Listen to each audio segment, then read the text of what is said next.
আজকে আমি একটা ফাঁকিঝুঁকি নাস্তা বানাবো। খেয়ে কেউ বুঝতেই পারবে না কি দিয়ে বানানো হয়েছে। খেতে কিন্তু দারুণ মজা। তাহলে চলুন শুরু করি।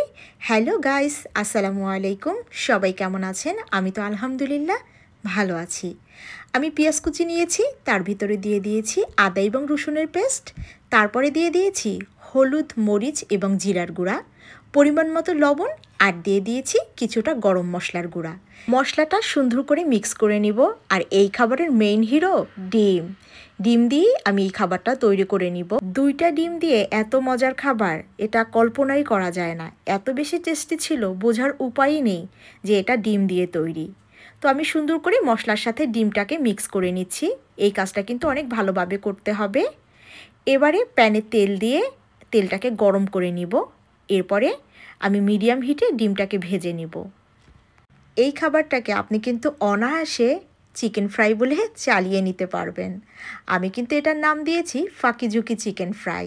ছেলে তো আমার মজা করে খেয়েছি, কিন্তু ছেলের বাবা কিন্তু বুঝতে পারেনি কি দিয়ে বানানো হয়েছে। বারবার জিজ্ঞেস করতেছিল কি দিয়ে বানিয়েছ। আমি বলেছি যখন ভিডিও আপলোড করব তখন দেখে নিও। আমি তোমাকে বলে দিব যেদিনকে ভিডিওটা আপলোড করব। এই যে দেখুন, খুব সুন্দর করে আমি এক সাইড ভেজে নিয়েছি।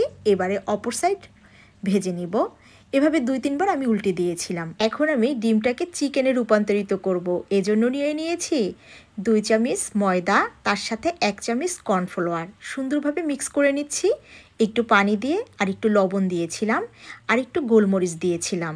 এবারে সুন্দর করে একটা মিশ্রণ তৈরি করে আমি ডিমটাকে তুলে নিলাম। এখন ডিমটাকে যে কোনো শেপে কাটতে পারেন, তবে এভাবে দেখতে বেশি ভালো লাগে। আমি পিজার স্লাইসের মতো করে কেটে নিয়েছি। তো আমি 8 ভাগ করেছি। আপনারা কিন্তু অবশ্যই এই রেসিপিটা ট্রাই করবেন এবং আমাকে জানাবেন কেমন লেগেছে। মিশ্রণটি তৈরি। আর এখন আমি নিয়ে নিচ্ছি ব্রেড ক্রাম্ব। আমি কিন্তু বড় দানাযুক্ত ব্রেড ক্রাম্বটা নিয়েছি, এতে কিন্তু বেশি ক্রিস্পি হবে। তো এখন তো দেখাই যাচ্ছে ডিমটাকে আমি মিশ্রণে ডুবিয়ে ব্রেড ক্রাম্বে গড়িয়ে ভেজে নেব। এটা কিন্তু লো হিটে করতে হবে, কারণ বেশি হিট হয়ে গেলে খাবারটা পুড়ে যাবে। এপিট ওপিট করে 2-3 বার উল্টে আমি এটাকে লো মিডিয়ামে ভেজে নিয়েছি। বেশ ক্রিস্পি হয় এবং অনেকক্ষণ পর্যন্ত এই খাবারটা কিন্তু ক্রিস্পি থাকে। আমার ভিডিওগুলো কেমন হয় অবশ্যই কিন্তু কমেন্টে বলে যাবেন।